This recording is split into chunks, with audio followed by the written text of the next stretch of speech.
주신 하나님의 말씀은 시편 76편 1절부터 12절의 말씀입니다.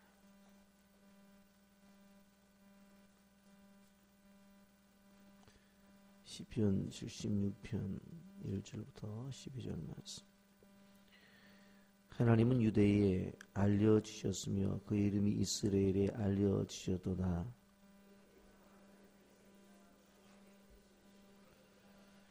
거기에서 그가 화살과 방패와 칼과 전쟁을 없이 하셨도다. 셜라.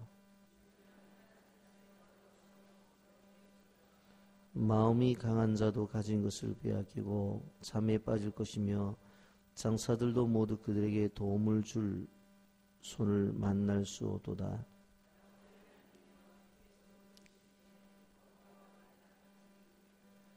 주께서는 경외받을 이시니 주께서 한번 노하실 때 누가 주의 목전에 서리이까.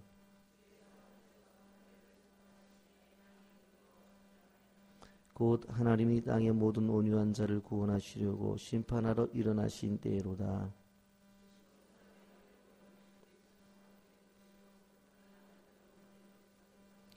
너희는 여호와 너희 하나님께서 오늘 갚으라. 사방에 있는 모든 사람도 마땅히 경외할 이에게 예물을 드릴지로다.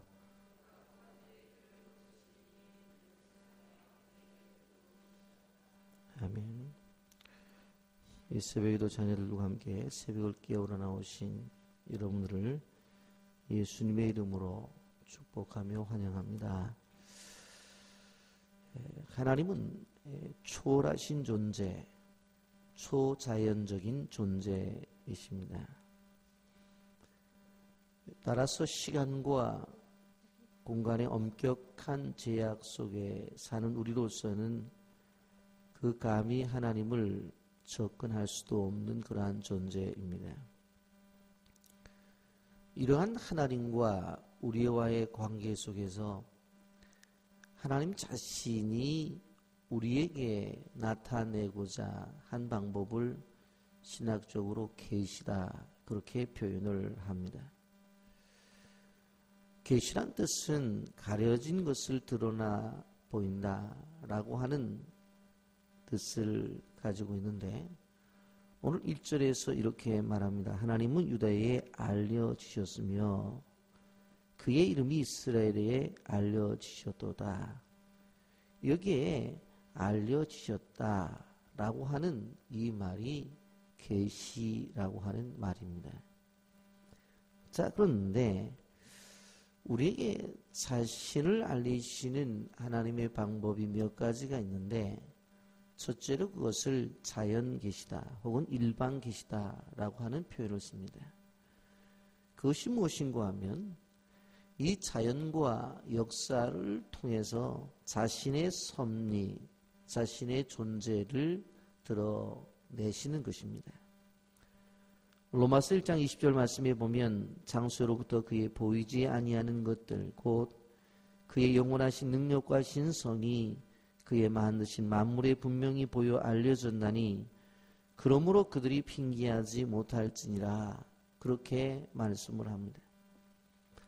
시편 19편 1절 말씀에도 하늘이 하나님의 영광을 선포하고 궁창이 그의 손으로 하신 일을 나타내시는도다 라고 말씀을 합니다. 우리가 접하고 있는 자연은 하나님을 가르치는 위대한 교과서입니다. 자연의 신비와 아름다움 속에서 하나님의 오묘하신 능력이 나타나고 그 자연의 넉넉함과 풍성함은 하나님의 무한하신 은혜를 증거하고 있습니다. 매일매일 떠서 우리를 비추는 대표친 하나님의 따뜻한 사랑을 계시하고 우리와 번개는 하나님의 공의로운 진노를 증거합니다. 그러므로 눈과 귀가 있는 사람들은 이 자연세계 속에서 일어나는 그러한 일들을 바라보며 하나님의 숨결을 느낄 수 있고 하나님의 살아계심을 우리는 바라볼 수가 있습니다. 그런데 이렇게 보여지는 이 일반 계시, 이 자연을 통해서 우리에게 보여지는 하나님은 분명 꼭 하나님의 존재와 하나님의 위대하심은 계시하지만 죄인이 용서를 받고 죄인이 하나님의 자녀가 되어지는 대속의 은총이나 예수 그리스도의 성육의 신비를 계시하진 못합니다. 그래서 하나님께서 우리에게 주신 것이 바로 특별 계시라고 하는 것입니다. 특별 계시는 다른 것이 아니라 하나님의 말씀입니다. 구원을 얻는 데 필요한 바로 계시가 특별 계시입니다. 그렇다고 한다면 특별 계시란 하나님의 말씀인데 저명한 신학자인 칼바르트는 말씀을 셋으로 정리했습니다. 첫째, 바로 기록된 성경 말씀이 바로 특별 계시이다. 그리고 말씀이 육신이 되셔서 우리 가운데 거하신 그분이 특별 계시다. 그리고 더 나아가 하나님의 말씀을 성도들에게 잘 이해하도록 전하고 있는 이 설교가 특별 계시라고 하는 것입니다. 그래서 여러분 기억해야 될 게 하나님의 말씀이 증거되어지고 있는 이 설교의 시간이 바로 신구약 성경인 하나님의 말씀과 말씀이 육신이 되셔서 우리 가운데 거하신 그 예수 그리스도의 존재와 그리고 오늘 소위 말하고 있는 이 말씀을 증거하고 있는 설교가 동등한 선상에서 우리가 아멘으로 받아야 된다는 것입니다.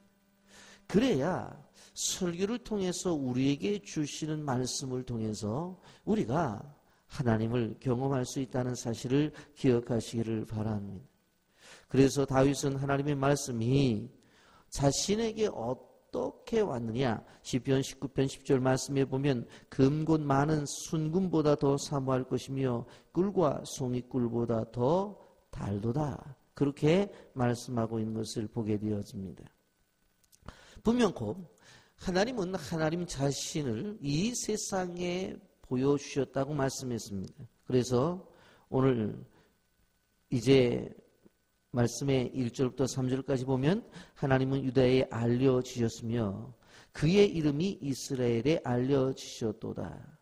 그의 장막은 살렘에 있으며 그의 초소는 시온에 있도다. 거기에서 그가 화살과 방패와 칼과 전쟁을 없이 하셨도다 쉴라라고 말씀합니다. 오늘 이 시편은 이스라엘이 아수르 군대와 싸워 승리한 것을 기념하는 시편입니다. 주전 701년경 아수르 왕 사네립이 유다를 침공하여 예루살렘을 포위했을 때에 유다는 도간에 든 쥐요 죽은 목숨이었습니다. 그러나 당시 유대의 왕이었던 히스기야는 철저하게 하나님을 믿는 사람이었습니다.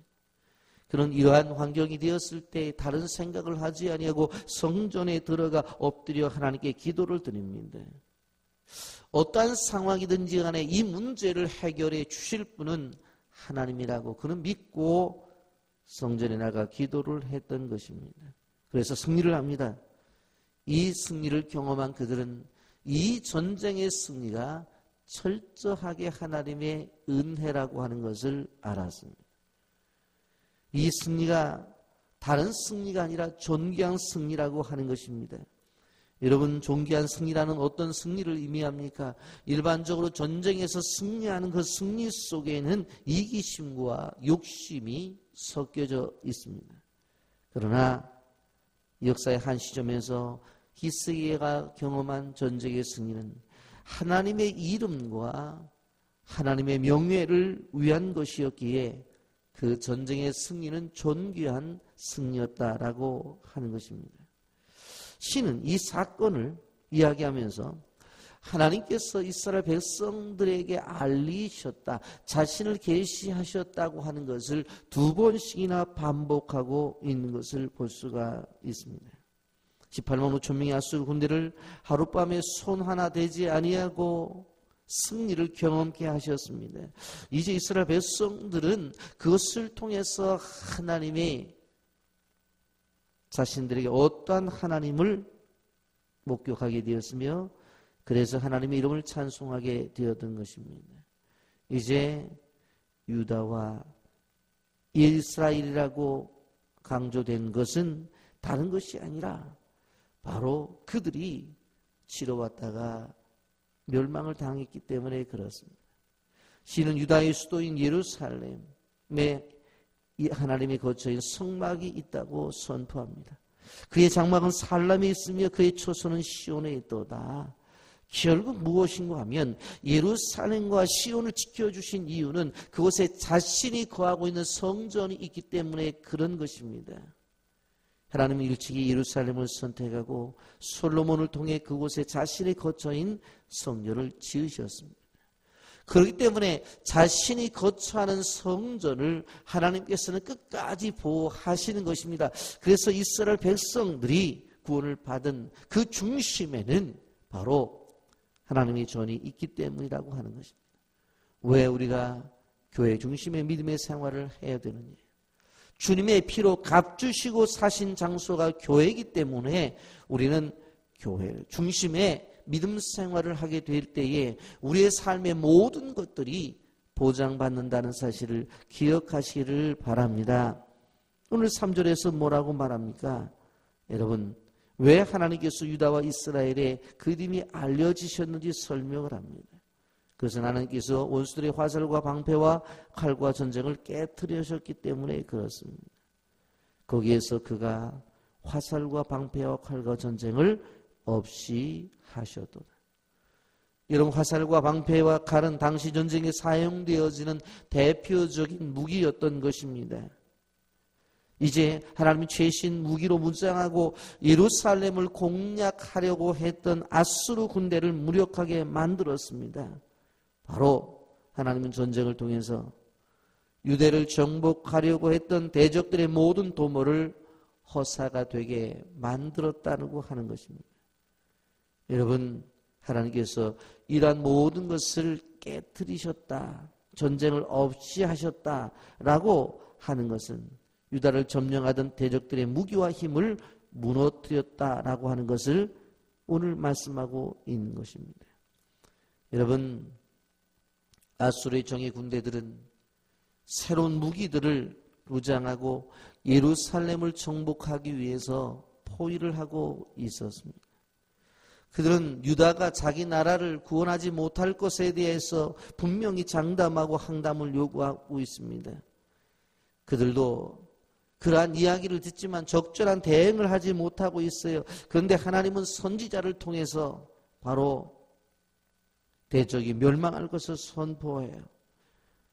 그때 하나님은 선지자를 유다 왕에게 보내요. 선포하게 하시고 약속대로 대적을 멸망시키고 유다 백성을 구원하십니다. 이사야 14장 24절과 26절, 27절에 보면 경영이라는 말이 나옵니다.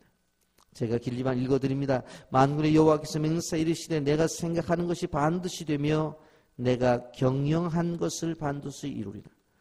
내가 아수르를 나의 땅에서 파며 나의 산에서 그것을 짓밟으리니 그때 그의 멍에가 이스라엘을 떠나고 그의 짐이 그들의 어깨에서 벗어질 것이라. 이것이 온 세계를 향하여 정한 경영이며 이것이 열방을 향하여 편손이라 하셨나니 만군의 여호와께서 경영하셨은즉 누가 능히 그것을 패하며 그의 손을 펴셨은즉 누가 능히 그것을 돌이키리야.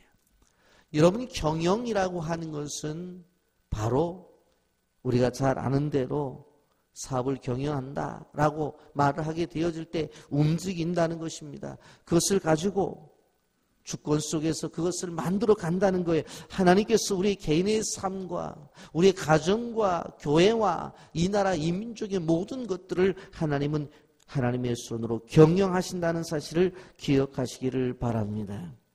이러한 하나님이 이제 심판의 하나님임을 이야기합니다. 주님은 마땅히 사람들이 경외할 분입니다. 전지전능하신 분이십니다. 그러므로 사람들은 마땅히 그분을 두려워하고 존경해야 됩니다. 4절에 이렇게 말합니다. 주는 약탈한 산에서 영화로우시며 존귀하시도다. 하나님께서 진노하시면 아무도 그의 앞에 서 있을 사람이 없다라고 하는 것입니다. 세상 어느 누구도 하나님의 진노 앞에서 피할 자가 없습니다. 그러므로 그 하나님을 마땅히 존경하고 그 하나님을 두려워해야 되는 것입니다. 나홈 1장 6절에 이렇게 말합니다. 누가 능히 그의 분노 앞에 서며 누가 능히 그 진노를 감당하랴. 그의 진노가 불처럼 쏟아지니 그로 말미암아 바위들이 깨지는도다. 그렇게 말씀합니다. 여러분, 그러므로 하나님과 하나님의 백성들을 멸시하던 존재들은 속히 자신의 행위를 회개하고 돌아서야 됩니다. 그렇지 않으면 심판날에 엄중한 심판을 받게 될 것입니다. 바로 주님께서 하늘의 법정에서 판결이 선포된다고 말하고 있습니다. 오늘 우리는 기억해야 되는 것입니다. 하나님은 하나님의 백성들을 멸시하는 악인을 심판하기 위해서 하늘의 법정에서 재판을 여섰습니다. 그리고 모든 심리가 끝나고 이제는 최종 판결이 선언되었습니다. 하나님의 판결을 기다리는 동안 온 땅은 하나님에게 침묵하고 있었던 것입니다. 8절입니다. 주께서 하늘에서 판결을 선포하심에 땅이 두려워 잠잠하였나니. 하늘에서 판결을 선포하셨다고 말씀합니다. 이제 하나님은 하나님의 백성들을 향해 고통을 주고 하나님을 모독하는 대적들에게 유죄 판결을 내리셨습니다. 세상은 악이 승리하는 것 같지만 이제는 악이 패배하고 의가 승리할 것입니다. 하나님은 온유한 자들이 악인들에게 고통을 당하는 것들을 보셨습니다. 악인들은 자신의 힘으로 온유한 자들을 억압하고 있었으며 이로 인해 온유한 자들은 고통 중에 기도하고 있었습니다. 이대로 가면 온유한 자들이 시험에 들어 실족할 수도 있었습니다. 그러므로 하나님은 온유한 자들을 구원하시기 위해서 하늘 법정에서 재판을 여셨습니다. 그리고는 악인들을 향해 유죄 선고를 하십니다. 결국 이러한 결과로 세상에서는 강한 자가 아니라 온유한 자가 승리하고 그들이 결과적으로 땅을 차지하게 되는 것입니다. 그래서 주님이 이렇게 말씀했습니다. 온유한 자는 복이 나니 저희가 땅을 차지할 것이요. 우리가 기억해야 할 것은 철저하게 자신을 계시하는 하나님을 믿고 그 하나님의 존재를 인정하면서 믿음으로 승리하기를 예수님의 이름으로 축복합니다. 아멘.